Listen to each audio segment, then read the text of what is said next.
Salut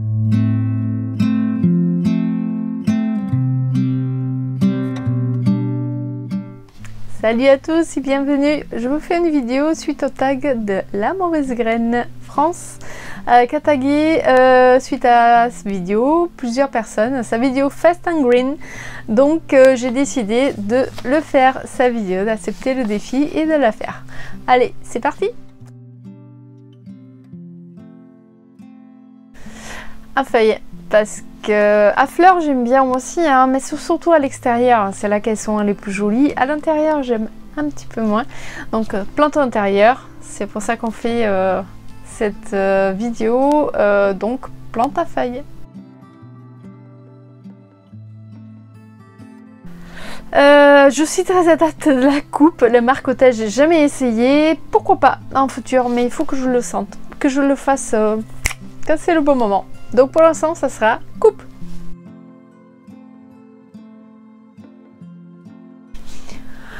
Alors là, vous savez très bien, hein, j'ai fait une magnifique plantagère, donc pour moi avant tout c'est plantagère, mais plantes à terre, oui, quand elles sont très grandes, on n'a pas le choix de pouvoir poser dans des étagères monstrueuses. Donc quand vous avez une monstera ou vous avez comme mon philodendron astatum qui est énorme et archi lourd, donc vous n'avez pas le choix de le mettre à terre. Donc c'est plantagère et plante à terre.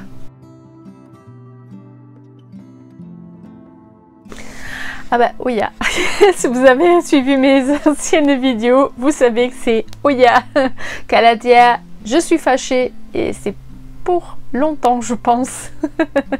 Surtout que je vois beaucoup autour de moi de personnes qui ont les mêmes difficultés que moi et je continue à me dire que non, Calathea c'est fini.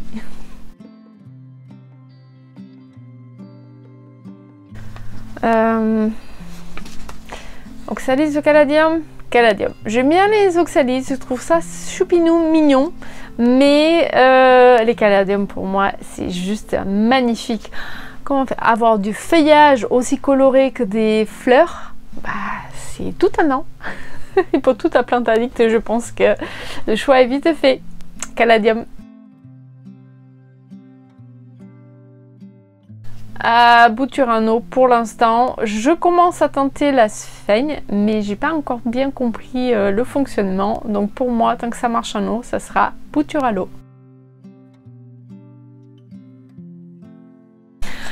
Billes d'argile encore, malgré que beaucoup de personnes sont des essais des billes d'argile, je trouve que c'est encore pour certaines plantes essentielles. Et d'ailleurs, je donne à plusieurs reprises l'exemple, pas dans la terre, pas dans les pots. Mais un couche drainage en fond de cache-pot et sert à récupérer l'eau mais en même temps à distribuer de l'humidité au fur et à mesure à la plante et éviter des gros coups de stress avec de la grosse sécheresse et éviter aussi que le pot trempe. Donc je prends toujours des cache-pots beaucoup plus hauts que les pots que j'utilise pour mes plantes et je mets des billes d'argile au fond. Donc billes d'argile.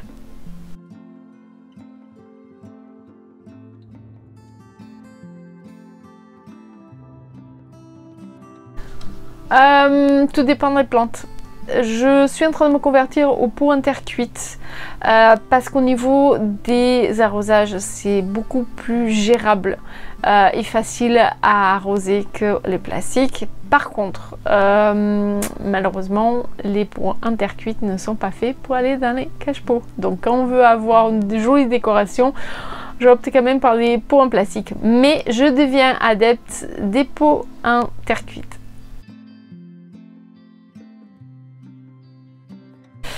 Oh la question difficile, philo ou alocasia. Je suis dans ma période alocasia. Donc philo, j'en ai déjà pas mal de philodendrons, même si certains me donnent du fil à retordre. Donc pour moi, on reste quand même philo parce que le choix est très très large. Les alocasia, je peux pas dire que je suis encore une experte, loin de là. Donc je suis toujours en train d'apprendre à les connaître. Donc ça sera philo. Grimpantes ou rampantes, j'aime bien les grimpantes. Sol X, c'est les tuteurs. Au bout d'un moment, soit on coupe la plante, soit on a les tuteurs jusqu'au plafond.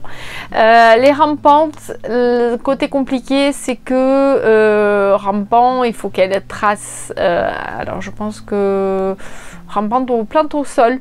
Ouais, plante au sol plutôt que grimpante parce que finalement les grimpantes ça devient compliqué à gérer aussi.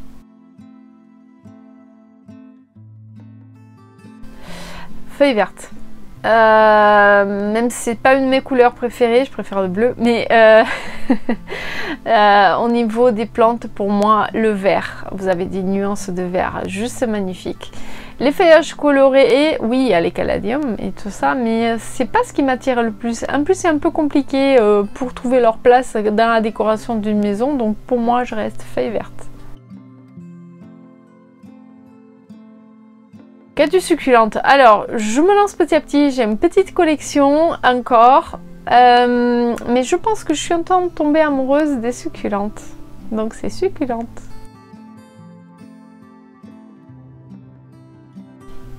La plante mamie ou plante rare? Alors, la question. Bah, les plantes rares. Hein. Je crois qu'on est tout addict. Les plantes à mamie, il y en a beaucoup que je supporte pas à force de les voir partout, chez tout le monde. Pour moi, ça m'attire moins. Il y a certains que j'aime bien, comme le chlorophytum et tout ça, mais bon, c'est pas...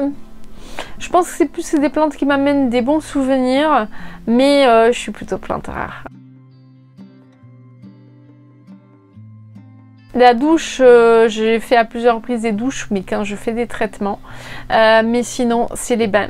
Et surtout avec des peaux en terre cuite, c'est l'idéal. Parce que la plante boit ce qu'elle en a besoin. Donc c'est beaucoup plus gérable qu'une douche. Oula. Oui, je suis l'adepte d'achat en jardinerie parce que moi j'ai besoin de toucher, de voir, de... Voilà. Voir l'état de la plante. J'aime pas trop acheter sur internet sur ce que j'achète sur photo, alors qu'une plante elle est unique. On prend une photo, soit par exemple, oui, chez les particuliers qui font des petites ventes sur Etsy et tout ça. Là, oui, on peut, parce que généralement la photo, c'est la photo de la plante qui est vendue. Maintenant, achat en ligne dans les grandes chaînes de vente en ligne, les grandes boutiques en ligne, je suis pas friande. J'ai commandé une fois, une seule. Mais j'ai pas été déçue, mais je préfère jardinerie. Engrais liquide. Et solide, il y a les deux écoles. Solide, alors solide ça pourrait être Osmocote. Je connais pas trop encore. Je commence à tester, à l'utiliser. Le liquide, ça se gère différemment. Mais après je sais que les deux n'apportent pas les mêmes choses forcément. Donc moi je te dirais les deux.